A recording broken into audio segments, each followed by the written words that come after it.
So, there are cinnamon and coconut, coffee and tea. There are sapphires and rubies, mangoes and cashews, elephants and leopards. And everywhere a rich, hot, sweetly moist breeze, scented by the sea, spices and blossoms. And there are the girls, young, chocolate-skinned, ever-giggling naked girls with sleek wet bodies, rosebud nipples, long hair, coltish legs, and scarlet and purple petals folded behind their ears, who play in the white Indian Ocean surf, and who run, quite without shame, along the cool wet sands on their way back home. It was these nameless village girls, the likes of whom had frolicked naked in the Singhalese surf for scores of years past, just as they still do, that young William Chester minor remembered most. It was these young girls of Ceylon, he later said he was sure, who had unknowingly set him on the spiral path to his eventually insatiable lust, to his incurable madness, and to his final perdition. He had first noticed the erotic thrill of their charms when he was just 13 years old. It was to inflame a shaming obsession with sexuality that inspired his senses and sapped his energies from that moment on. William Minor was born on the island in June 1834, a little more than 3 years before, and fully 5,000 miles to the east of, James Murray, the man with whom he would soon become so inextricably linked. And in one respect, and one only, the lives of the two so widely separated families were similar. Both the Murrays and the Minors were exceedingly pious.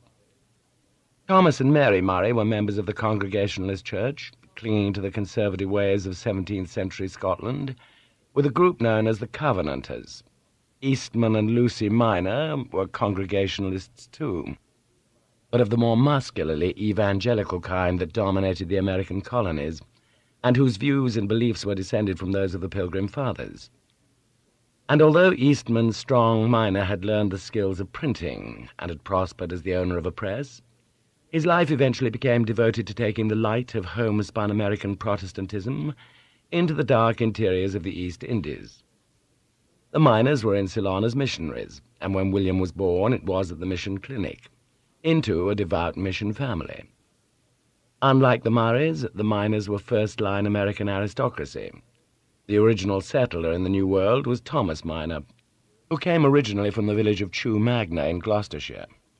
He'd sailed across the Atlantic less than a decade after the Pilgrims aboard a ship called the Lion's Whelp, which landed at Stonington, the port beside Mystic, at the mouth of Long Island Sound. Of the 9 children born to Thomas and his wife, Grace, 6 were boys, all of whom went on to spread the family name throughout New England, and be counted among the devout and high-principled founding fathers of the state of Connecticut in the late 17th century. Eastman Strong Minor, who was born in Milford in 1809, was the head of the 7th generation of American miners. The family members were by now generally prosperous, settled, respected. Few thought it other than a badge of honor when Eastman and his young Bostonian wife Lucy, whom he married in her city in 1833, closed down the family print shop and took off by steamer, carrying a cargo of ice from Salem for Ceylon. Their piety was well known, and the Minor family seemed delighted that, in spite of the couple's wealth and social standing, they felt strongly enough in their calling to contemplate spending what would probably be many years away from the United States, preaching the gospel to those regarded as less fortunate far away. They arrived in Ceylon in March 1834 and were settled in the mission station in a village called Manapay, on the island's northeast coast, close to the great British naval station at Trincomalee. It was only 3 months later, in June, that William was born, his mother having suffered badly through the addition of seasickness to morning sickness during the middle of her pregnancy. A second child, named Lucy, like her mother, was born 2 years later. Although William's medical file suggests a typically rugged Indian childhood, breaking a collarbone in a fall from a horse, being knocked unconscious after falling from a tree, the usual slight doses of malaria and black-water fever, his was far from a normal childhood. His mother died of consumption when he was 3. 2 years later, instead of returning home to the United States with his 2 young children, Eastman Minor set off on a journey through the Malay Peninsula, bent on finding a second wife among the mission communities there. He left his little girl in charge of a pair of missionaries in a Sinhalese village called Uduville, and took off on an eastbound tramp steamer with young William in tow. The pair arrived in Singapore, where Minor had a mutual friend, who introduced him to a party of American missionaries bound up country to preach the Gospels in Bangkok. One of them was a handsome, and conveniently orphaned, divine, named Judith Manchester Taylor, who came from Madison, New York. They courted quickly, and tactfully out of sight of the curious child who had accompanied them. Minor persuaded Miss Taylor to come back with them on the next Jaffna-bound steamer, and they were married by the American consul in Colombo shortly before Christmas 1839. Judith Minor was as energetic as her printer husband. She ran the local school, learned Sinhalese, and taught it to her clearly very intelligent elder stepchild, as well as, in due course, to her own 6 children. 2 of the sons that resulted from this marriage died, the first aged 1, the second 5. One of William's stepsisters died when she was 8. His own sister, Lucy, died of consumption when she was 21. A third half-brother, Thomas T. Minor, died in peculiar circumstances many years later. He moved to the American West, first as doctor to the Winnebago tribe in Nebraska, then to the newly acquired Alaskan Territory to collect specimens of Arctic habitations, and finally on to Port Townsend and Seattle, where he was elected mayor. In 1889, still holding the post, he took off on a canoe expedition to Whidbey Island with a friend, G. Morris Haller. Neither man ever returned. Neither boats nor bodies were ever found. A Minor street and a Thomas T. Minor school remain, as well as a reputation in Seattle that equates the name of Minor with some degree of glamour, pioneering, and mystery. The mission library at Manapay was well stocked, and though the accommodation for the family was very poor, according to Judith's diaries, the mission school itself was excellent, allowing young William to win a markedly better education than he might have received back in New England. His father's printing tasks gave him access to literature and newspapers, and his parents travelled by horse and buggy often, taking him along and encouraging him to learn as many of the local languages as possible. By the time he was 12, he spoke good Sinhalese, and is supposed to have had a fair grounding in Burmese, as well as some Hindi and Tamil, and a smattering of various Chinese dialects. He also knew his way around Singapore, Bangkok, and Rangoon, as well as the island of Penang off the coast of what was then British Malaya. William was just 13, he later told his doctors, when he first started to enjoy lascivious thoughts about the young Ceylonese girls on the sands around him. They must have seemed a rare constant in a shifting, inconstant life.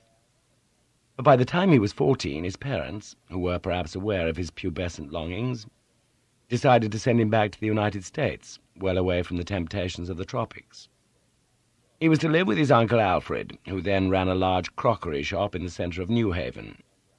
So William was seen off from the port of Colombo on one of the regular P&O liners that made the unendurably lengthy passage between Bombay and London, via, this being in 1848, long before the completion of the Suez Canal, the long seas around the Cape of Good Hope. He later admitted to vividly erotic recollections from the voyage. In particular, he remembered being fiercely attracted to a young English girl he met aboard ship.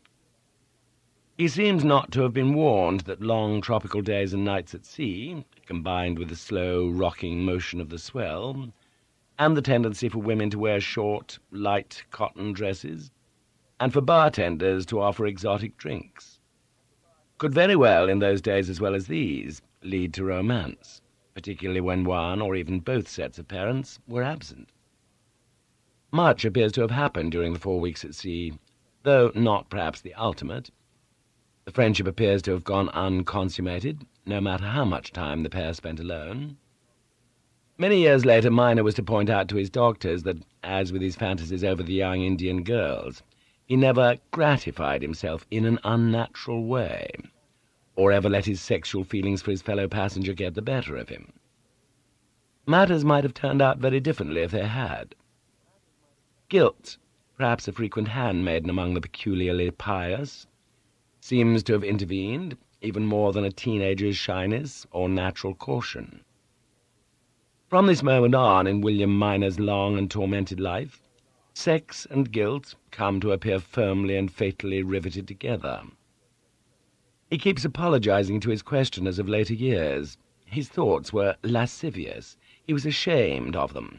He did his best not to yield to them. He seems to have been looking over his shoulder all the time, making sure that his parents, perhaps the mother whom he lost when he was barely out of infancy, or perhaps the stepmother, so often the cause of problems for male children, never came to know the vile machinations, as he saw them, of his increasingly troubled mind. But these feelings were still nascent in William Minor's teenage years, and at the time he was unworried by them.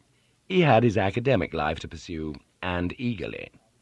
From London he took another ship to Boston, and thence home to New Haven, where he began the arduous task of studying medicine at Yale University.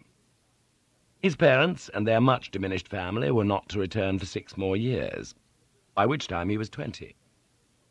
He appears to have spent these, and indeed the following 9 years of his medical apprenticeship, in quietly assiduous study, setting to one side what would soon become his deeper concerns. He passed all his examinations without any apparent undue problems, and was graduated by the Yale Medical School with a degree and a specialization in comparative anatomy in February 1863, when he was 29. The only recorded drama of those years came when he caught a serious infection, after cutting his hand while conducting a post-mortem on a man who had died of septicemia.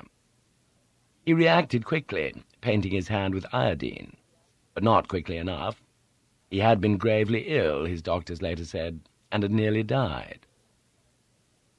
By now he was a grown man, tempered by his years in the East, and honed by his studies at what was already one of the finest American schools. Although he had no inkling that his mind was in so perilously fragile a state, he was about to embark on what was almost certainly the most traumatic period of his young life. He applied to join the army as a surgeon, an army that at the time was keenly short of medical personnel. For it was not just the army, it was then calling itself the Union Army. The United States, still young also, was just then suffering the most traumatic period of its national life. The Civil War was well underway. When Minor signed his first contract with the army, which first trained him conveniently close to home, at the Night Hospital in New Haven, the war was almost precisely halfway over, though naturally none knew this at the time. 800 days of it had been fought so far. Men had seen the battle of Forts Sumter, Clark, Hatteras, and Henry, the first and second battles of Bull Run, and the fights over patches of land at Chancellorsville, Fredericksburg, Vicksburg, Antietam, and scores of otherwise unsung and unremembered trophies, like Mississippi's Big Black River Bridge, or Island No. 10, Missouri, or Greasy Creek, Kentucky. The South had so far had an abundance of victories, the Union Army, sorely pressed by 800 days of bitter fighting, and far too many reverses, would take all the men it could.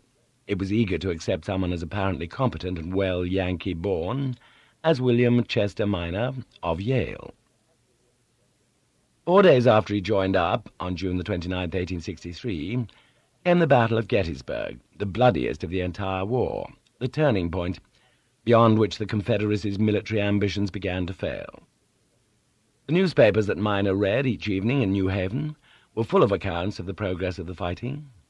There were 20,000 casualties on the Union side, and to those numbers even a tiny state like Connecticut contributed a monstrous share. It lost more than a quarter of the men it sent to fight in Pennsylvania over those 3 July days. The world, President Lincoln was to say 6 months later, when he consecrated the land as a memorial to the fallen, could never forget what they'd done. No doubt the tales of the battle stirred the young surgeon. There were casualties aplenty out there, abundant work for an energetic and ambitious young doctor to do, and besides he was on what now looked very much like the winning side. By August he was fully sworn in to do the army's bidding. By November, he was under formal contract to serve as an acting assistant surgeon, to do whatever the Surgeon General's department demanded. He was itching, his brother was to testify later, to be sent to the seat of battle. But it was 6 more months before the army finally agreed and transferred him down south, close to the sounds of war. In New Haven he'd spent a relatively easy time, taking care of men who'd been brought far away from the trauma of fighting, men who were now healing, both in body and mind. But down in northern Virginia, where he was first sent, all was very different. There the full horror of this cruel and fearsomely bloody struggle came home to him, suddenly, without warning. Here was an inescapable irony of the Civil War, not known in any conflict between men before or since. The fact that this was a war fought with new and highly effective weapons, machines for the mowing down of men, and yet at a time when an era of poor and primitive medicine was just coming to an end. It was fought with the mortar and the musket and the Minier ball, but not yet quite with anesthesia or with sulfonamides and penicillin. The common soldier was thus in a poorer position than at any time before. He could be monstrously ill-treated by all the new weaponry, and yet only moderately well-treated with all the old medicine. So in the field hospitals there was gangrene, amputation, filth, pain, and disease. The appearance of pus in a wound was said by doctors to be laudable, sign of healing. The sounds in the first aid tents were unforgettable. The screams and whimperings of men whose lives had been ruined by cruel new guns and in ferocious and ceaseless battles. Some 360,000 Federal troops died in the war, and so did 258,000 Confederates. And for everyone who died of wounds caused by the new weapons, so too died from incidental infection, illness, and poor hygiene. To Miner this was all still terribly alien. He was, his friends at home would later say, a sensitive man, courteous to a fault, somewhat academic, rather too gentle for the business of soldiering. He read, painted watercolours, played the flute. But Virginia in 1864 was no place for the genteel and mild-mannered, and although it is never quite possible to pinpoint what causes the eruption of madness in a man, there is at least some circumstantial suggestion in this case that it was an event, or a coincidence of events, that finally did unhinge Dr. Miner and pitch him over the edge into what in those unforgiving times was regarded as total lunacy. Given what we know now about the setting and the circumstance of his first encounter with war, it does seem at least reasonable and credible to suppose that his madness, latent, hovering in the background, was triggered at that time. Something specific seems to have happened in Orange County, Virginia, early in May 1864, during the 2 days of the astonishingly bloody encounter that has since come to be called the Battle of the Wilderness. It was a fight to test the sanest of men. Some of the occurrences of those 2 days were utterly beyond human imagination. It is not exactly clear why Miner went to the Wilderness. His written orders, in fact, call for him to proceed from New Haven to Washington, and to the medical director's office, where he would replace a Dr. Abbott, then working at an Army Divisional Hospital in Alexandria. He eventually did as he was bidden, but first, and possibly on the specific orders of the medical director, he went 80 miles to the southwest of the federal capital into the field, where he would see, for the first and only time in his career, real fighting. The Battle of the Wilderness was the first genuine working test of the assumption that, with the Gettysburg victory in July 1863, the tide of events in the Civil War truly had changed. The following March, President Lincoln had placed all Union forces under the command of General Ulysses S. Grant, who swiftly devised a master plan that called for nothing less than the total destruction of the Confederate armies. The scatter-shot and ill-organized campaigns of the weeks and months before, skirmishes here and there, towns and forts captured and recaptured, meant nothing in terms of coherent strategy. So long as the Confederate army remained intact and ready to fight, so Jefferson Davis's Confederacy remained. Kill the secessionist army, Grant reasoned, and you kill the secessionist cause. This grand strategy got formally underway in May 1864, when the great military machine that Grant had assembled for finishing off the Confederate army began to roll southward from the Potomac. Campaign, triggered by this first sweep, would eventually cut through Dixie like a scythe. Sherman would rage from Tennessee through Georgia. Savannah would be captured. The main Confederate forces would surrender at Appomattox a mere 11 months later. And the final fight of the 5-year war would take place in Louisiana, at Shreveport, almost a year to the day after Grant began to move. But the beginnings of the strategy were the most difficult to execute, with the enemy at its least broken and most determined. And rarely in those early weeks was the battle more fiercely joined than on the campaign's first day. General Grant's men marched along the foothills of the Blue Ridge Mountains, and on the afternoon of May the 4th, crossed the Rapidan River into Orange County. There they met Robert E. Lee's Army of Northern Virginia. The subsequent fight, which began with the river crossing, and ended only when Grant's men made a flanking pass out towards Spotsylvania, cost some 27,000 lives in just 50 hours of savagery and fire. 3 distinct aspects of this enormous battle appear to make it particularly important in the story of Dr. William Minor. The first was the sheer and savage ferocity of the engagement, and the pitiless conditions on the field where it was fought. The thousands of men who faced each other did so in a landscape that was utterly unsuited for infantry tactics. It was, and still is, a gently sloping kind of countryside, thickly covered with second-growth timber and impenetrably dense underbrush. There are tracts of swamp country, muddy and fetid, heavy with mosquitoes. In May it is dreadfully hot, and the foliage away from the swamps and seeping brooks is always tinder dry. The fighting, therefore, was conducted not with artillery, which couldn't see, nor with cavalry, which couldn't ride. It had to be conducted by infantrymen with muskets, their guns charged with the dreadful flesh-tearing Minié ball, a newfangled kind of bullet that was expanded by a powder charge in its base, and inflicted huge, unsightly wounds. Or hand-to-hand with bayonets and sabres. And with the heat and smoke of battle came yet another terror, fire. The brush caught ablaze, and flames tore through the wilderness ahead of a stiff, hot wind. Hundreds, perhaps thousands of men, the wounded as well as the fit, were burned to death, suffering the most terrible agonies.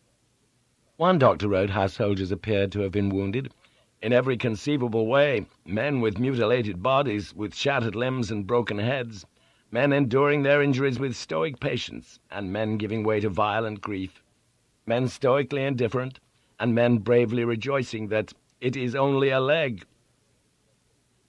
Such tracks as existed were jammed with crude wagons pulling blood-soaked casualties to the dressing stations, where overworked, sweating doctors tried their best to deal with injuries of the most gruesome kind.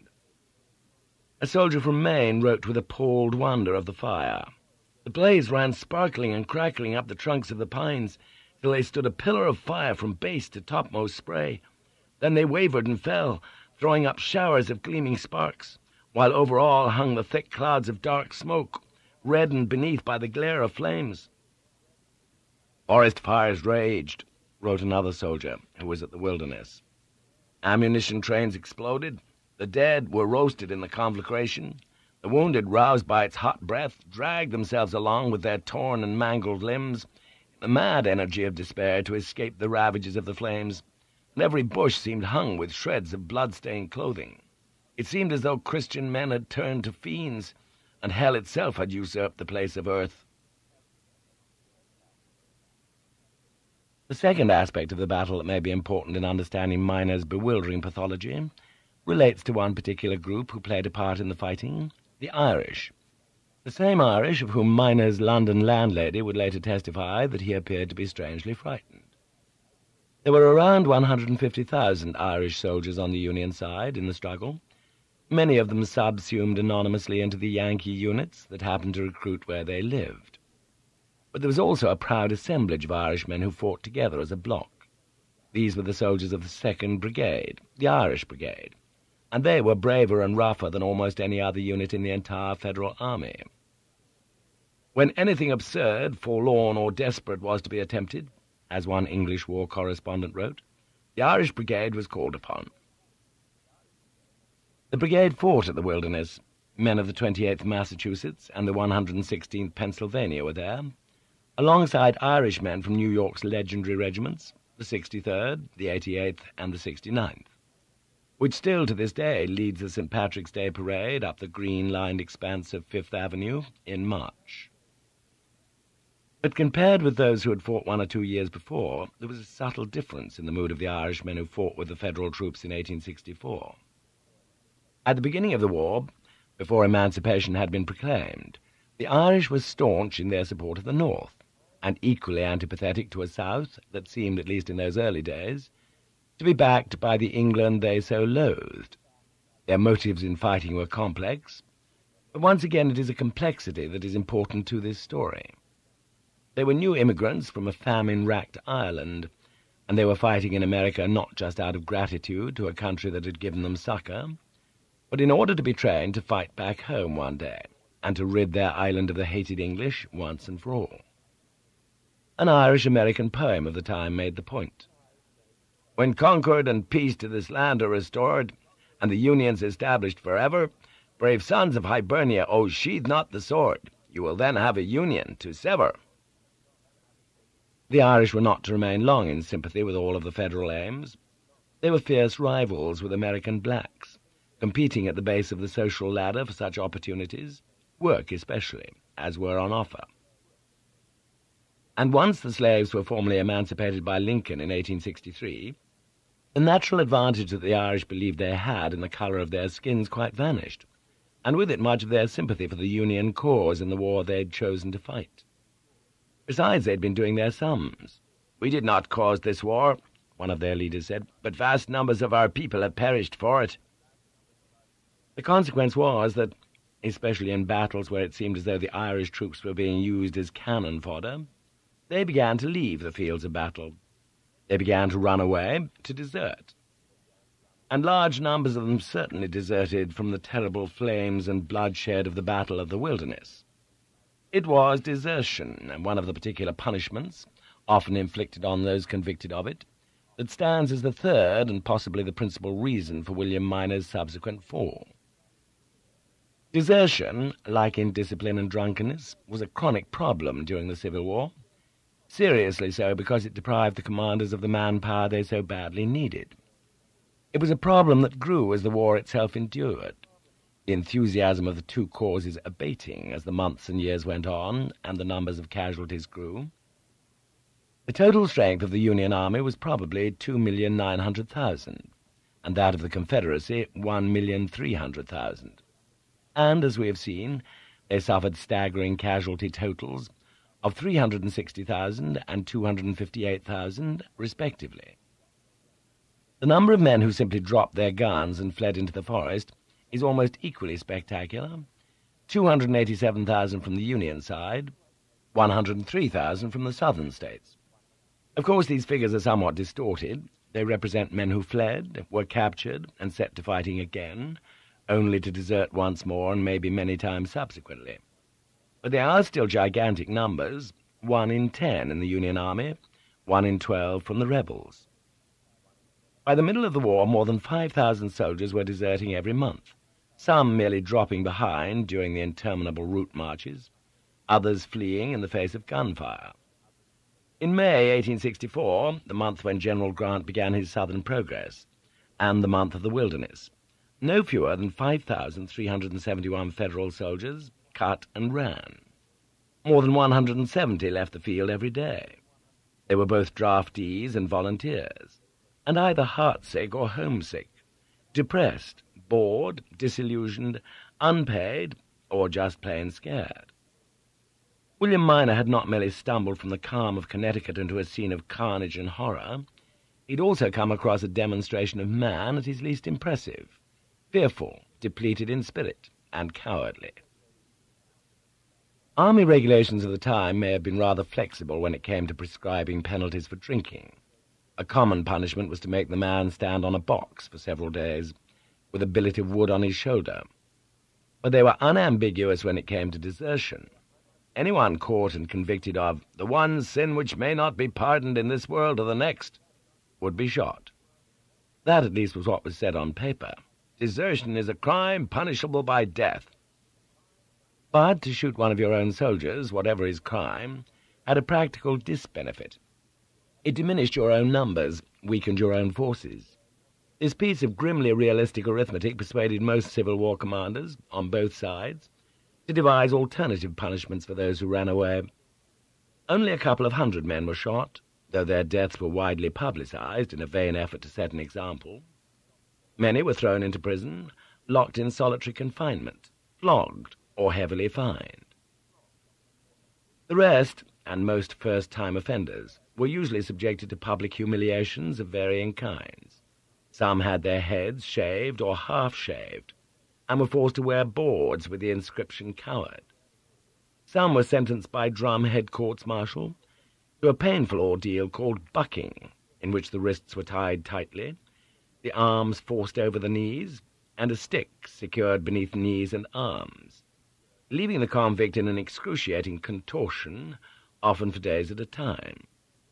It was a punishment so harsh as to prove often decidedly counterproductive. One general who ordered a man to be bucked for straggling found that half his company deserted in protest. A man could also be gagged with a bayonet, which was tied across his open mouth with twine. He could be suspended from his thumbs, made to carry a yard of rail across his shoulders, be drummed out of town, forced to ride a wooden horse, made to walk around in a barrel shirt and no other clothes. He could even, as in one gruesome case in Tennessee, be nailed to a tree, crucified. Or else, and here it seemed was the perfect combination of pain and humiliation, he could be branded. The letter D would be seared onto his buttock, his hip, or his cheek. It would be a letter 1.5 inches high. The regulations became quite specific on this point, and it would either be burned on with a hot iron or cut with a razor and the wound filled with black powder, both to cause irritation and indelibility. For some unknown reason, the regimental drummer boy would often be employed to administer the powder, or in the case of the use of a branding iron, the doctor. And this, it was said at the London trial, was what William Minor had been forced to do. An Irish deserter, who had been convicted at Drumhead of running away during the terrors of the wilderness, was sentenced to be branded. The officers of the court, there would have been a colonel, 4 captains, and 3 lieutenants, demanded in this case that the new young acting assistant surgeon who had been assigned to them, this fresh-faced and genteel-looking aristocrat, this Yaley, fresh down from the hills of New England, be instructed to carry out the punishment. It would be as good a way as any, the old war-weary officers implied, to induct Dr. Minor into the rigours of war. And so the Irishman was brought to him, his arms shackled behind his back. He was a dirty and unkempt man in his early 20s, his dark uniform torn to rags by his frantic, desperate run through the brambles. He was exhausted and frightened. He was like an animal, a far cry from the young lad who had arrived, cocksure and full of Dublin mischief, on the west side of Manhattan 3 years earlier. He'd seen so much fighting, so much dying, and yet now the cause for which he'd fought was no longer truly his cause. Not since emancipation, certainly. His side was winning anyway. They wouldn't be needing him any more. They wouldn't miss him if he ran away. He wanted to be rid of his duties for the alien Americans. He wanted to go back home to Ireland. He wanted to see his family again and be finished with this strange foreign conflict to which, in truth, he had never been more than a mercenary party. He wanted to use the soldiering skills he'd learned in all those fights in Pennsylvania and Maryland, and now in the fields of Virginia, to fight against the despised British, occupiers of his homeland. But now he'd made the mistake of trying to run, and 5 soldiers from the Provost Marshal's unit, on the lookout for him, had grabbed him from where he'd been hiding behind the barn on a farm up in the foothills. The court-martial had been assembled all too quickly, and as with all drumhead justice, the sentence was handed down in a brutally short time. He was to be flogged, 30 lashes with the cat, but only after being seared with a branding iron, the mark of desertion forever to scar his face. He pleaded with the court, he pleaded with his guards, he cried, he screamed, he struggled. But the soldiers held him down, and Dr. Minor took the hot iron from a basket of glowing coals that had been hastily borrowed from the brigade farrier. He hesitated for a moment, a hesitation that betrayed his own reluctance.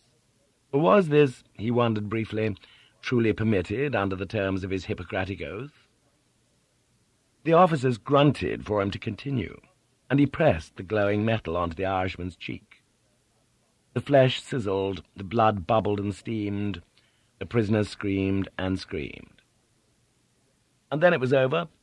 The wretch was led away, holding to his injured cheek the alcohol-soaked rag that Miner had given him.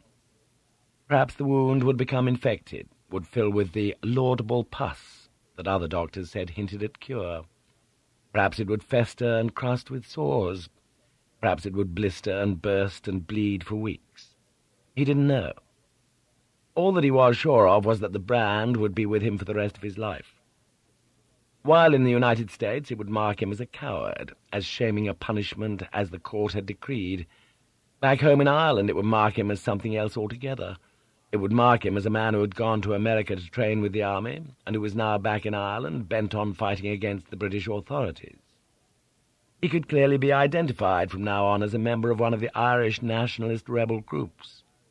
Every soldier and policeman in England and Ireland would recognize that, and would either lock him up to keep him off the streets, or would harass and harry him for every moment of his waking life. His future as an Irish revolutionary was, in other words, over. He cared little for his ruined social standing in the United States, but for his future and now very vulnerable position in Ireland, he'd been marked and blighted forever by the fact of one battlefield punishment. And he was bitterly angry. He realized that as an Irish patriot and revolutionary he was useless, unemployable, worthless in all regards. And in his anger he most probably felt, justly or not, that his ever more intense wrath should be directed against the man who had so betrayed his calling as a medical man, and had instead, and without objection, marked his face so savagely and incurably. He would have decided that he was and should be bitterly and eternally angry at William Chester Miner. So he would go home, he vowed, just as soon as this war was over, and once home he would, the moment he stepped off the boat on the docks at Cobb, or Dunleogher, or Queenstown, or Kingstown, the ports for Cork and Dublin, tell all Irish patriots the following. William Chester Miner, American, was an enemy of all good Fenian fighting men, and revenge should be exacted from him in good time and in due course. This, at least, is what Dr. Miner almost certainly thought was in the mind of the man he'd branded. Yes, it was later said, he had been terrified by his exposure to the battlefield, and exposure in the field was suggested by some doctors as the cause of his ills. One story also had it that he'd been present at the execution of a man, a Yale classmate, according to some reports, though none included a time or a place, and that he'd been severely affected by what he'd seen. But most frequently it was said he was fearful that Irishmen would abuse him shamefully, as he put it, and this was because he'd been ordered to inflict so cruel a punishment on one of their number in the United States. It was a story that was put about in court. Mrs. Fisher, his landlady in Tennyson Street, Lambeth, had, according to the official court reports in the Times, suggested as much. The story was raised many times over the following decades, when people remembered that he was still locked up in an asylum, to account for his illness. And until 1915, when, as an elderly man, he gave an interview to a journalist in Washington, D.C., and told quite another story, it remained one of the leading probable causes for his insanity. He branded an Irishman during the American Civil War, they used to say. It drove him mad. A week or so later, Miner, suffering no apparent short-term effects from his experience, was moved from under the red flag of the Advanced Field Hospital. The Red Cross symbol was not to be adopted by the United States until the ratification of the Geneva Convention in the late 1860s, and sent to where he'd been originally bound, the city of Alexandria. He arrived there on May the 17th, and went first to work at L'Ouverture Hospital, then reserved largely for black and so-called contraband patients, escaped Southern slaves. There are records showing that he moved around the federal hospital system. He worked at Alexandria General Hospital and at the Slough Hospital. There's also a letter from his old military hospital in New Haven, asking that he come back, since his work had been so good. Demand like this was unusual, since Miner was labouring still at the lowliest rank of the war's medical personnel, as an acting assistant surgeon. In the course of the conflict, 5,500 men were federally contracted at this rank, and they included some devastating incompetents, specialists in botany and homeopathy, drunks who had failed in private practice, fraudsters who preyed on their patients, men who had never been to medical school at all. Most would vanish from the army once the fighting was over. Few would even dare hope for promotion or a regular commission. But William Miner did. He seems to have flung himself into his work. Some of his old autopsy reports survive. They display neat handwriting, a confident use of the language, decisive declarations as to the cause of death. Most of the reports are forlorn. A sergeant from the 1st Michigan Cavalry, dying of lung cancer, a common soldier dying of typhoid, another with pneumonia. All two common ailments during the Civil War period, and all treated with the ignorance of the day, with little more than the dual weapons of opium and calomel, painkiller and purgative. One report is more interesting. It was written in September 1866, 2 years after the Wilderness Battle, and it concerns a recruit, a stout, muscular man, named Martin Custer, who was struck by lightning while he was on sentry duty, imprudently standing under a poplar tree during a thunderstorm. He was in bad shape, the left side of his cap open, facing of the metal button torn off, hair of his left temple singed and burned, stocking and right boot torn open, a faint yellow and amber-coloured line extended down his body, burns down to his pubis and scrotum. This report did not come from Virginia, however, nor was it written by an acting assistant surgeon. It came instead from Governor's Island, New York, and it was signed by Miner in his new capacity as an assistant surgeon in the U.S. Army. By the autumn of 1866, he was no longer a contract man, but instead enjoyed the full rank of a commissioned captain. He'd done what most of his colleagues had failed to do, by dint of hard work and scholarship, and by using his Connecticut connections to the full, he had made the transition into the upper ranks of regular army officers. His supporters, in Connecticut and elsewhere, were unaware of any incipient madness. Professor James Dana, a Yale geologist and mineralogist, whose classic textbooks are still in use today worldwide, said that Miner was one of the half-dozen best in the country, and that his appointment as an army surgeon would be for the good of the army and the honor of the country. Another professor wrote of him as a skillful physician, an excellent operator, an efficient scholar, although, adding what might later be interpreted as a toxin note, remarked that his moral character was unexceptional. Just before his formal examination, Miner had signed a form declaring that he did not labour under any mental or physical infirmity of any kind, which can in any way interfere with the most efficient duties in any climate. His examiners agreed. In February 1866, they granted him his commission, and by midsummer he was on Governor's Island, dealing with one of the major emergencies of the post-war period, the fourth and last of the East's great cholera epidemics. It was said that the illness was brought by Irish immigrants who were then pouring in through Ellis Island. Some 1,200 people died during the summertime scourge, and the hospitals and clinics on Governor's Island were filled with the sick and the isolated.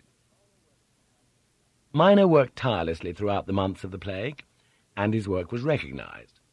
By the end of the year, though still nominally a lieutenant, he was breveted with the rank of captain as reward for his services.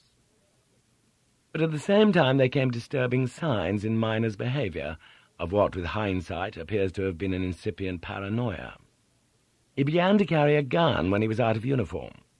Quite illegally, he took along his Colt .38 service revolver with a 6-shot spinning magazine that, according to custom, had one of the chambers blocked off with a permanent blank.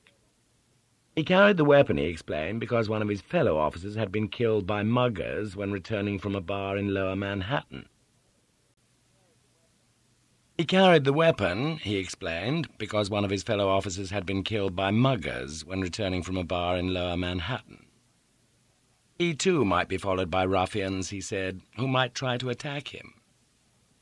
He started to become a habitué of the wilder bars and brothels of the Lower East Side and Brooklyn. He embarked on a career of startling promiscuity, sleeping night after night with whores and returning to the Fort Jay's hospital on Governor's Island by rowboat in the early hours of the morning. His colleagues became alarmed. This was totally out of character, it seemed, for so gentle and studious an officer, and particularly so when it became clear that he frequently needed treatment, or such as was available, for a variety of venereal infections. In 1867, the year his father Eastman died in New Haven, he surprised his colleagues by suddenly announcing his engagement to a young woman who lived in Manhattan. Neither she nor her job has been identified, but the suspicion is that she was a dancer or an entertainer met on one of his Tenderloin expeditions. The girl's mother, however, was not so impressed with Miner as his Connecticut friends had been. She detected something unsavory about the young captain and insisted that her daughter break the engagement, which she eventually did. In later years, Miner refused adamantly to discuss either the affair or his feelings about its forced conclusion. His doctors said, however, that he appeared embittered about the episode. The army, meanwhile, was dismayed by what seemed the sudden change in its protégé. Within weeks of learning of his extraordinary behaviour, the Surgeon General's department decided to remove him from the temptations of New York and send him out of harm's way into the countryside. He was effectively demoted, in fact, by being ordered to the relative isolation of obscure Fort Barrancas, Florida. The fort, which guards Pensacola Bay on the Gulf of Mexico, was already becoming obsolete. An elderly masonry structure built to protect the bay and its port from foreign raiders, it now housed only a small detachment of troops, to whom Miner became regimental doctor. For a man so well-born, so educated, so full of promise, this was a truly humiliating situation. He became furiously angry with the army. He clearly missed his debauches.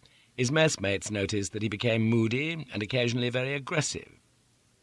In his quieter moments he took up his paintbrushes. Watercolours of the Florida sunsets soothed him, he said. He still was a dab hand, his brother officers said. He was an artistic man, said one in particular. He seemed like someone with a soul. But he then began to harbour suspicions about his fellow soldiers. He said he thought they were muttering about him, glancing suspiciously at him all the time. One officer in particular troubled Miner, began teasing him, goading him, persecuting him, in ways that Miner would never discuss. He challenged the man to a duel and had to be reprimanded by the fort commander. The officer was one of Miner's best friends, said the commander, and both he and the friend later said they were incredulous that they'd fallen out so badly, for no obvious reason. Nothing anyone could do to explain. Your best friend is not plotting against you, is not scheming, is not wanting to have you hurt. Nothing seemed to get through. Miner appeared to have taken a leave of his senses. It was all very puzzling, and to his friends and family deeply distressing. It reached a climax during the summer of 1868 when, after reportedly staying too long in the Florida sun, the captain began to complain of severe headaches and terrible vertigo. He was sent with escorting nurses to New York to report to his old unit and to his old doctor. He was interviewed, examined, prodded, pried into. By September it was perfectly plain to see that he was seriously unwell. For the first time, suspicion turns to certainty, with a formal indication that his mind was starting to falter. A paper signed by a Surgeon Hammond on September 3rd, 1868, states that Miner appeared to be suffering from monomania, a form of insanity that involves a fierce obsession with a single topic. What that topic was, Surgeon Hammond does not report, but he does say that in his view Miner's condition was so serious that he was to be classified as delusional. Miner was just 34 years old. His mind and his life had begun to spiral out of control. The sick notes then began to pile up week after week. "He is, in my opinion, unfit for duty and not able to travel," they each declared. By November the doctors were recommending a more drastic step. Miner should, in the Army's opinion, be immediately institutionalized. He should, moreover, be put in the charge of the celebrated Dr. Charles Nichols, the superintendent of the government hospital for the insane in Washington, D.C. The monomania, said the examining doctor in a letter written in suitably magnificent copperplate, "is now decidedly suicidal and homicidal. Dr. Miner has expressed willingness to go to the asylum, and has said he hoped he would be permitted to go without a guard, which I think he is now fully capable of doing."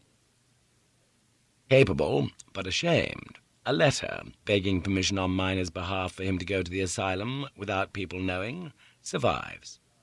He shrinks from what he regards as the stigma of medical treatment in a lunatic asylum. He does not know that I write this. He would be grateful to anyone whose influence would place him under medical treatment in the asylum without its being generally known. The letter worked. The influence of the old family, the old school, proved effective. A day later, without a guard and in secret, Dr. Miner took the express train down through Philadelphia, Wilmington, and Baltimore to Union Station, Washington. He took a hansom cab to southeast Washington and to the well-tended grounds of the hospital. He passed through the stone gates to begin what would become a lifelong acquaintance with the insides of lunatic asylums. The Washington institution, eventually renamed St. Elizabeth's, would become infamous. Ezra Pound would be detained there, as would John Hinckley, the attempted assassin of President Reagan. For the balance of the 19th century, however, the institution would be known more anonymously as the only government-run site in the country in which soldiers and sailors who had gone certifiably mad could be detained, rehabilitated, locked away. William Miner was to remain there for the next 18 months. He was a trusted inmate, however. The superintendent allowed him free run of the grounds, then let him go unescorted into the nearby countryside. A century and a half ago, Washington was a very different place, fields, where now there are slums. He walked into town, he passed by the White House, he visited the pay office each month and drew his salary in cash. But he remained beset by delusional fears. A team of army doctors visited him the following September. "Our observations lead us to form a very unfavorable opinion as to Dr. Miner's condition," they told the Surgeon General. "A very long time may elapse before he can possibly be restored to health." Another doctor concurred. "The disturbance of the cerebral functions is ever more marked." The following April, his commanders reached an unoptimistic decision. Miner was never likely to be cured, they said, and should be formally placed on the Army retired list. A hearing was held in the Army building at the corner of Houston and Green Streets, in what is now New York's fashionable upscale Soho area, to formalize the soldier's retirement and to make sure it was justified by circumstance. It was a protracted, sad affair. A brigadier, 2 colonels, a major, and a surgeon captain sat on the board, and they listened silently as doctor after doctor gave evidence about this once so promising young man's decline. Perhaps the mental condition from which he was suffering had been caused by exposure to the sun in Florida, said one. Perhaps it had merely been aggravated by it, said another. Perhaps it was all due to the man's exposure to war, a consequence of the horrors that he'd witnessed. No matter precisely how the madness was precipitated, the board eventually reached what was the only proper conclusion on how to deal with it administratively. In the official view of the Army, Brevet Captain Assistant William C. Miner was now wholly incapacitated by causes arising in the line of duty. The crucial phrase of the ruling, and he should be retired with immediate effect. He was, in other words, one of the walking wounded. He had served his country, he'd been ruined by doing so, and his country owed him a debt. If the beguiling eroticisms of Ceylon, his tragic family circumstances, his obsessive cravings for whores, his nostalgie de la boue, if any or all of these factors had ever played a part in his steady mental decline, then so be it. The line of duty had done for him. The U.S. Army would now look after him. He was a ward of Uncle Sam. He could be designated by the honorific phrase after his name, U.S. Army retired. His pay and pension would remain, and in fact they did so for the rest of his life. In February 1871, a friend in New York wrote to report that Miner had been released from the asylum and was on his way to Manhattan to stay with a medical friend on West 20th Street. A few weeks later he was said to have gone home to New Haven to spend the summer with his brother Alfred, to see his old friends at Yale, and to busy himself in his late father's emporium, Miner and Company, dealers in china, glass, and crockery, which Alfred and his older brother George ran at 261 Chapel Street. The summer and autumn days of 1871 were among the last free and tranquil American days that Dr. Miner was ever to enjoy. In October, with the red and gold leaves of the New England trees already beginning to fall, William Miner boarded a steamer in Boston with a single ticket to the port of London. He planned to spend a year or so in Europe, he told his friends. He would rest, read, paint. Perhaps he would visit a spa or two. He would see Paris, Rome, and Venice. He would refresh and reinvigorate what he well knew was a troubled mind. One of his friends at Yale had written a letter of introduction to Mr. Ruskin. He would doubtless be able to charm the artistic demi-monde of the British capital. He was, after all, and how many times had he heard the phrase at the army hearings, a gentleman of Christian refinement, taste, and learning. He would take London by storm. He would recover. He would return to the United States, a new man. He stepped off the boat on a foggy morning in early November. He offered his identification as an officer in the U.S. Army to the officials in the customs shed, and took a landau to Radley's Hotel near Victoria Station. He had money with him. He had his books, his easel, his watercolours, his brushes. And he also had, secure in its japanned box, his gun. Chapter 4. Gathering Earth's Daughters. Sesquipedalian. From Latin sesquipedalis, see sesquipedal and ian. A. Adjective 1. Of words and expressions, after Horace's Sesquipedalia Verba. Words a foot and a half long. AP 97. Of many syllables. B. 1. A person or thing that is a foot and a half in height or length. 1615. Currycomb for coxcomb 3, 113. He thought fit by his variety to make you known for a viperous sesquipedalian in every coast. 1656. Blount, glossogre. 2. A sesquipedalian word. 1830. Fraser's Mag, 1, 350. What an amazing power in writing down hard names and sesquipedalians does not the following passage manifest? 1894, National Observer, 6th of January, 194/2. His sesquipedalians recall the utterances of another doctor. Hence, sesquipedalianism, style characterized by the use of long words. Lengthiness.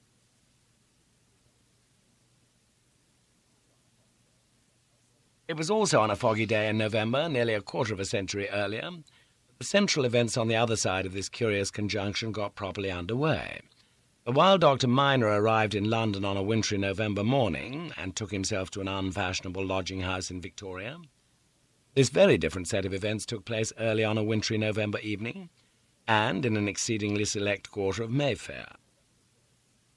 The date was November the 5th, Guy Fawkes Day, 1857. The time was shortly after 6, and the place a narrow terraced house at the northwest corner of one of London's most fashionable and aristocratic oases, St. James's Square. On all sides were the grand town houses and private clubs of the extraordinary number of bishops and peers and members of Parliament who lived there. The finest shops in town were just a stone's throw away, as well as the prettiest churches, the most splendid offices, the oldest and most haughty of foreign embassies. The corner building on St. James's Square housed an institution that was central to the intellectual lives of the great men who lived nearby. A role it still plays today, though happily in a somewhat more democratic world. It provided accommodation for what its admirers regarded then, as they still do today, the finest private collection of publicly accessible books in the world, the London Library. The library had moved there 12 years before, from cramped quarters on Pall Mall. The new building was tall and capacious, and although today it is filled to bursting with many more than 1 million books, back in 1857 it had only a few thousand volumes and plenty of space to spare. So its committee decided early on to raise extra money by renting out rooms, though only, it was decreed, to societies whose adherents were likely to share the same lofty aims of scholarship as did the library itself, and whose members would be able to mingle happily with the aristocratic and often staggeringly snobbish gentlemen who made up the library's own membership rolls. 2 groups were chosen. The Statistical Society was one, the Philological Society the other. It was at a fortnightly meeting of the latter, held in an upstairs room on that chilly Thursday evening, that words were spoken that were to set in train a most remarkable series of events. The speaker was the Dean of Westminster, a formidable cleric by the name of Richard Genevieve Trench. Perhaps more than any other man alive, Dr. Trench personified the sweepingly noble ambitions of the Philological Society. He firmly believed, as did most of its 200 members, that some kind of divine ordination lay behind what seemed then the ceaseless dissemination of the English language around the planet. God, who in that part of London society was, of course, firmly held to be an Englishman, naturally approved the spread of the language as an essential imperial device. But he also encouraged its undisputed corollary, which was the worldwide growth of Christianity. The equation was really very simple, a formula for undoubted global good. The more English there was in the world, the more God-fearing its peoples would be. And for a Protestant cleric there was a useful subtext. If English did manage eventually to outstrip the linguistic influence of the Roman Church, then its reach might even help bring the 2 churches back into some kind of ecumenical, if Anglican-dominated, harmony. So, even though the Society's stated role was academic, its informal purpose, under the direction of divines like Dr. Trench, was much more robustly chauvinist. True, earnestly classical philological discussions of obscure topics like sound shifts in the Papuan and Negrito dialects, or the role of the explosive fricative in High German, did lend the Society's scholarly heft, which was all very well. But the principal purpose of the group was, in fact, improving the understanding of what all members regarded as the properly dominant language of the world, and that was their own. 60 members were assembled at 6 o'clock on that November evening. Darkness had fallen on London soon after 5:30. The gas lamps fizzed and sputtered, and on the corners of Piccadilly and Jermyn Street, small boys were still collecting last-minute pennies for fireworks, their ragged models of old Guy Fawkes, soon to be burned on bonfires, propped up before them. Already in the distance the whistles and crashes and hisses of exploding rockets and Roman candles could be heard, as early parties got under way. Like the fire-frightened housemaids who hurried back down to the servants' entrances of the great houses nearby, the old philologists, cloaked against the chill, scuttled through the gloom. They were men who had long since outgrown such energetic diversions. They were eager to get away from the sound of explosions and the excitement of celebration, and repair to the calm of scholarly discourse. Moreover, the topic for their evening's entertainment looked promising, and not in the least taxing. Dr. Trench was to discuss, in a 2-part lecture that had been billed as of considerable importance, the subject of dictionaries. The title of his talk suggested a bold agenda. He would tell his audience that those few dictionaries that then existed suffered from a number of serious shortcomings, grave deficiencies from which both the language and, by implication, the empire and its church might well eventually come to suffer. For those Victorians who accepted the sturdy precepts of the Philological Society, this was just the kind of talk they liked to hear. The English dictionary, in the sense that we commonly use the phrase today, as an alphabetically arranged list of English words, together with an explanation of their meanings, is a relatively new invention. 400 years ago there was no such convenience available on any English bookshelf. There was none available, for instance, when William Shakespeare was writing his plays. Whenever he came to use an unusual word, or to set a word in what seemed an unusual context, and his plays are extraordinarily rich with examples, he had almost no way of checking the propriety of what he was about to do. He was not able to reach into his bookshelves and select any one volume to help. He would not be able to find any book that might tell him if the word he'd chosen was properly spelled, whether he'd selected it correctly, or had used it in the right way in the proper place. Shakespeare was not even able to perform a function that we consider today as perfectly normal and ordinary a function as reading itself. He could not, as the saying goes, look something up. Indeed, the very phrase, when it is used in the sense of searching for something in a dictionary or encyclopedia or other book of reference, simply did not exist. It does not appear in the English language, in fact, until as late as 1692, when an Oxford historian named Anthony Wood used it. Since there was no such phrase until the late 17th century, it follows that there was essentially no such concept either, certainly not at the time when Shakespeare was writing, a time when writers were writing furiously and thinkers thinking as they rarely had before. Despite all the intellectual activity of the time, there was in print no guide to the tongue, no linguistic vade-mecum, no single book that Shakespeare or Martin Frobisher, Francis Drake, Walter Raleigh, Francis Bacon, Edmund Spenser, Christopher Marlowe, Thomas Nash, John Donne, Ben Jonson, Isaac Walton, or any of their other learned contemporaries could consult. Consider, for instance, Shakespeare's writing of Twelfth Night, which he completed sometime at the very beginning of the 17th century. Consider the moment, probably in the summer of 1601, when he has reached the writing of the scene in the third act in which Sebastian and Antonio, the shipwrecked sailor and his rescuer, have just arrived in port and are wondering where they might stay the night.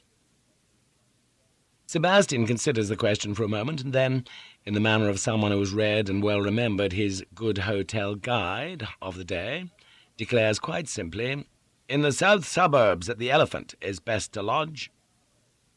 Now, what exactly did William Shakespeare know about elephants? Moreover, what did he know of elephants as hotels? The name was one that was given to a number of lodging houses in various cities dotted around Europe. This particular elephant, given that this was Twelfth Night, happened to be in Illyria, but there were many others, 2 of them at least, in London. But however many there were, just why was this the case? Why name an inn after such a beast? And what was such a beast anyway? All of these are questions that, one would think, a writer should at least have been able to answer. Yet they were not, if Shakespeare did not happen to know very much about elephants, which was likely, and if you are unaware of this curious habit of naming hotels after them, just where could he go to look the question up? And more, if he wasn't precisely sure that he was giving his Sebastian the proper reference for his lines, for was the inn really likely to be named after an elephant? Or was it perhaps named after another animal, a camel, or a rhino, or a gnu? Where could he look to make quite sure? Where, in fact, would a playwright of Shakespeare's time look any word up? One might think he would want to look things up all the time. "Am not I consanguineous?" he writes in the same play. A few lines on, he talks of "thy doublet of changeable taffeta." He then declares, "Now is the woodcock near the gin." Shakespeare's vocabulary was evidently prodigious. But how could he be certain that in all the cases where he employed unfamiliar words, he was grammatically and factually right? What prevented him, to nudge him forward by a couple of centuries, from becoming an occasional Mr. Malaprop? The questions are worth posing simply to illustrate what we would now think of as the profound inconvenience of his not once being able to refer to a dictionary. At the time he was writing, there were atlases aplenty. There were prayer books, missals, histories, biographies, romances, and books of science and art. Shakespeare is thought to have drawn many of his classical allusions from a specialized thesaurus that had been compiled by a man named Thomas Cooper. Its many errors are replicated far too exactly in the plays for it to be coincidence. And he is thought also to have drawn from Thomas Wilson's Art of Rhetoric. But that was all. There were no other literary, linguistic, and lexical conveniences available. In the 16th century in England, dictionaries such as we would recognize today simply did not exist. If the language that so inspired Shakespeare had limits, if its words had definable origins, spellings, pronunciations, meanings, then no single book existed that established them, defined them, and set them down. It is perhaps difficult to imagine so creative a mind working without a single word of lexicographical reference beside him, other than Mr. Cooper's crib, which Mrs. Cooper once threw into the fire, prompting the great man to begin all over again, and Mr. Wilson's little manual, but that was the condition under which his particular genius was compelled to flourish. The English language was spoken and written, but at the time of Shakespeare it was not defined, not fixed. It was like the air. It was taken for granted, the medium that enveloped and defined all Britons. But as to exactly what it was, what its components were, who knew? That is not to say there were no dictionaries at all. There had been a collection of Latin words published as a Dictionarius as early as 1225, and a little more than a century later another, also Latin only, as a helpmeet for students of St. Jerome's difficult translation of the Scriptures, known as the Vulgate. In 1538, the first of a series of Latin-English dictionaries appeared in London, Thomas Eliot's alphabetically arranged list, which happened to be the first book to employ the English word dictionary in its title. 20 years later, a man named Withalls put out a short dictionary for young beginners in both languages, but with the words arranged not alphabetically but by subject, such as the names of birds, birds of the water, birds about the house, as cocks, hens, etc., of bees, flies, and others. But what was still lacking was a proper English dictionary, a full statement of the extent of the English tongue. With one single exception, of which Shakespeare probably did not know when he died in 1616, this need remained stubbornly unfulfilled. Others were to remark on the apparent lack as well. In the very same year as Shakespeare's death, his friend, John Webster, wrote his The Duchess of Malfi, incorporating a scene in which the Duchess's brother Ferdinand imagines that he is turning into a wolf. A pestilent disease they call lycanthropia. What is that? Cries one of the cast. I need a dictionary to it. But in fact someone, a Rutland schoolmaster named Robert Corddry, who later moved to teach in Coventry, had evidently been listening to this drumbeat of demand. He read and took copious notes from all the reference books of the day, and eventually produced his first half-hearted attempt at what was wanted by publishing such a list in 1604, the year Shakespeare probably wrote Measure for Measure. It was a small octavo book of 120 pages, which Corddry titled A Table Alphabetical of Hard, Unusual English Words. It had about 2,500 word entries. He had compiled it, he said, for the benefit and help of ladies, gentlewomen, or any other unskilful persons, whereby they may more easily and better understand many hard English words, which they shall hear or read in the Scriptures, sermons, or elsewhere, and also be made able to use the same aptly themselves. It had many shortcomings, but it was without doubt the very first true monolingual English dictionary, and its publication remains a pivotal moment in the history of English lexicography. For the next century and a half there was a great flurry of commercial activity in the field, and dictionary after dictionary thundered off the presses, each one larger than the next, each boasting of superior value in the educating of the uneducated, among whom were counted the women of the day, most of whom enjoyed little schooling compared to the men. Throughout the 17th century these books tended to concentrate, as Corddry's first offering had, on what were called hard words, words that were not in common everyday use, or else words that had been invented specifically to impress others, the so-called inkhorn terms, with which 16th and 17th century books seem well larded. Thomas Wilson, whose Art of Rhetoric had helped Shakespeare, published examples of the high-flown style, such as that from a clergyman in Lincolnshire, writing to a government official begging a promotion. "There is a sacerdotal dignity in my native country contiguate to me, where I now contemplate, which your worshipful benignity could some impenetrate for me, if it would like you to extend your schedules, and collord me in them to the right honourable Lord Chancellor, or rather Archgrammatian of England." The fact that the volumes concentrated on only the small section of the national vocabulary that encompassed such nonsense might seem today to render them bizarrely incomplete. But back then their editorial selection was regarded as a virtue. Speaking and writing thus was the highest ambition of the English smart set. "We present for you," trumpeted the editor of one such volume to would-be members, "the choicest words." So, fantastic linguistic creations like ab equitate, bulbulcitate, and salivation appeared in these books alongside archgrammatian and contiguate, with lengthy definitions.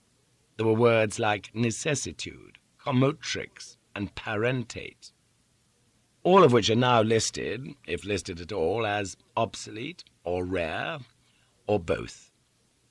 Pretentious and flowery inventions adorned the language, perhaps not all that surprising, considering the flowery fashion of the times, with its perukes and powdered periwigs, its rebatos and doublets, its ruffs, ribbons, and scarlet velvet rhinegraves. So, words like adminiculation, cautionate, deruncinate, and attemptate are placed in the vocabulary too, each duly catalogued in the tiny leather books of the day. Yet they were words meant only for the loftiest ears, and were unlikely to impress Cawdry's intended audience of ladies, gentlewomen, and unskilful persons. The definitions offered by these books were generally unsatisfactory too. Some offered mere one-word or barely illuminating synonyms, magnitude, greatness, or ruminate, to chew over again, to study earnestly upon. Sometimes the definitions were simply amusing. Henry Cockerham's The English Dictionary of 1623 defines commotrix as a maid that makes ready and unready her mistress, while parentate is to celebrate one's parents' funerals. Or else the creators of these hard-word books put forward explanations that were complex beyond endurance, as in a book called Glossographia by Thomas Blount, which offers as its definition of shrew, a kind of field mouse which, if he goes over a beast's back, will make him lame in the chine, and if he bite, the beast swells to the heart and dies. From hence came our English phrase, I beshrew thee, when we wish ill, and we call a cursed woman a shrew. Yet in all of this lexicographical sound and fury, 7 major dictionaries had been produced in 17th century England, the last having no fewer than 38,000 headwords. 2 matters were being ignored. The first was the need for a good dictionary to encompass the language in its entirety, the easy and popular words as well as the hard and obscure, the vocabulary of the common man as well as that of the learned house, the aristocrat and the rarefied school. Everything should be included. The might of a 2-letter preposition should have no less standing in an ideal word list than the majesty of a piece of polysyllabic sesquipedalianism.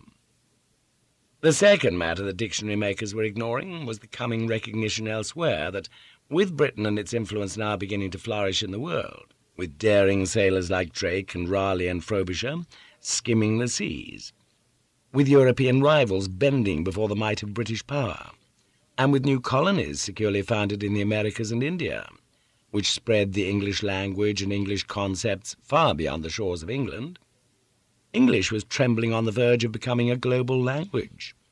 It was starting to be an important vehicle for the conduct of international commerce, arms, and law. It was displacing French, Spanish, and Italian, and the courtly languages of foreigners. It needed to be far better known, far better able to be properly learned. An inventory needed to be made of what was spoken, what was written, and what was read. The Italians, the French, and the Germans were already well advanced in securing their own linguistic heritage, and had gone so far as to ordain institutions to maintain their languages in fine fettle. In Florence, the Accademia della Crusca had been founded in 1582, dedicated to maintaining Italian culture, even though it would be 3 centuries before there was a political entity called Italy. But a dictionary of Italian was produced by the Accademia in 1612.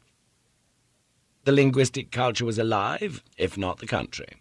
In Paris, Richelieu had established the Académie Française in 1634. The 40 Immortals, rendered in perhaps more sinister fashion as simply the 40, have presided over the integrity of the tongue with magnificent inscrutability until this day. But the British had taken no such approach. It was in the 18th century that the impression grew that the nation needed to know in more detail what its language was and what it meant. The English at the close of the 17th century, it was said, were uncomfortably aware of their backwardness in the study of their own tongue. From then on, the air was full of schemes for bettering the English language, for giving it greater prestige both at home and abroad. Dictionaries improved, and very markedly so during the first half of the new century. The most notable of them, a book that did indeed expand its emphasis from mere hard words to a broad swathe of the entire English vocabulary, was edited by a Stepney boarding school owner named Nathaniel Bailey. Very little is known about him, other than his membership in the Seventh-day Baptist Church. But the breadth of his scholarship, the scope of his interest, is amply indicated by the title page of his first edition. There were to be 25 between 1721 and 1782, all bestsellers. The page also hints at the quite formidable task that lay ahead of any drudge who might be planning to create a truly comprehensive English lexicon. Bailey's work was entitled A Universal Etymological Dictionary comprehending the derivations of the generality of words in the English tongue, either ancient or modern, from the ancient British, Saxon, Danish, Norman, and modern French, Teutonic, Dutch, Spanish, Italian, Latin, Greek, and Hebrew languages, each in their proper characters, and also a brief and clear explication of all difficult words and terms of art relating to botany, anatomy, physic, together with a large collection and explication of words and phrases used in our ancient statutes, charters, writs, old records, and processes at law, and the etymology and interpretation of the proper names of men, women, and remarkable places in Great Britain.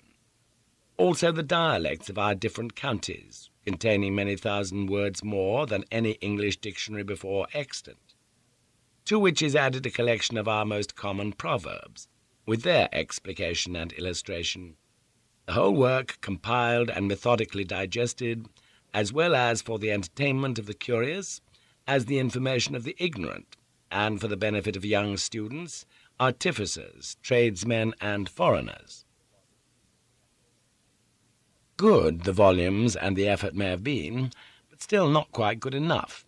Nathaniel Bailey and those who tried to copy him in the first half of the 18th century laboured mightily at their task, though the task of corralling the entire language became ever larger the more it was considered. Yet still no one seemed intellectually capable, or brave, or dedicated enough, or simply possessed of enough time to make a truly full record of the entire English language. And that, though no one seemed able even to say so, was what was really wanted. An end to timidity, to pussyfooting, the replacement of the philologically tentative by the lexicographically decisive. And then came the man whom Tobias Smollett called literature's great cham, one of the most eminent literary figures of all time, Samuel Johnson.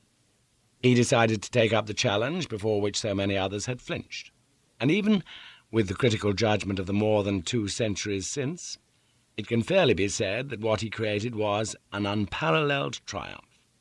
Johnson's A Dictionary of the English Language was, and has remained ever since, a portrait of the language of the day in all its majesty, beauty, and marvellous confusion.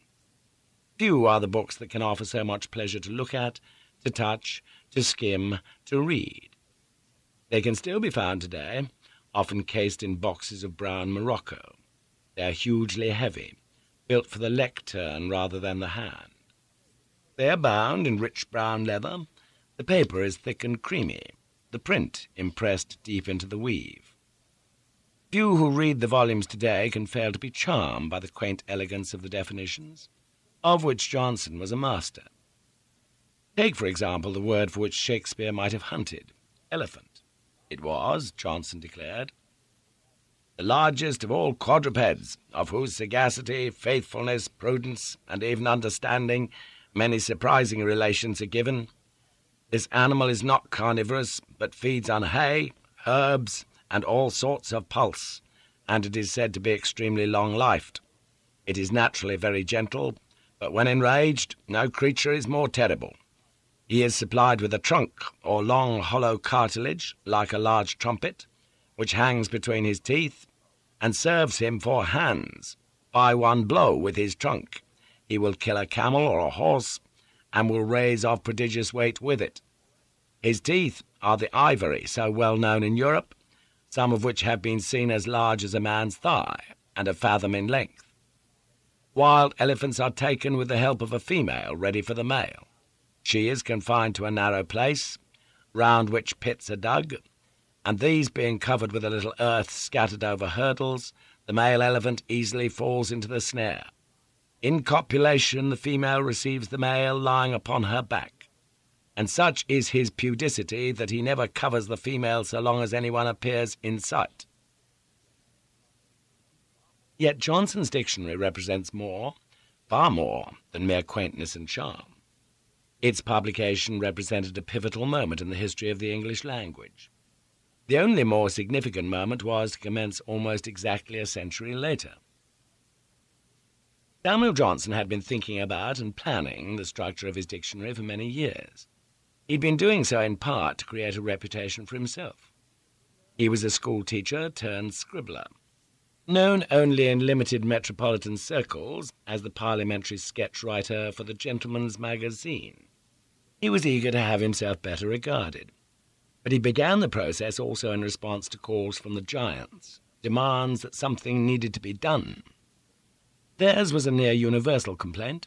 Joseph Addison, Alexander Pope, Daniel Defoe, John Dryden, Jonathan Swift, the leading lights of English literature, had each spoken out, calling for the need to fix the language.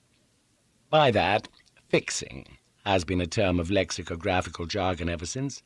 They meant establishing the limits of the language, creating an inventory of its word stock, forging its cosmology, deciding exactly what the language was.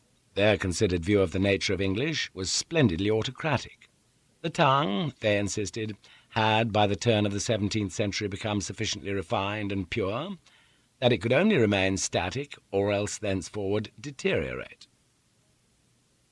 By and large they agreed with the beliefs of the 40 immortals across the Channel, though they would have been loath to admit it. A national standard language needed to be defined, measured, laid down, chased in silver, and carved in stone. Alterations to it then could be permitted or not, according to the mood of the great and the good. A home-grown 40, a national language authority.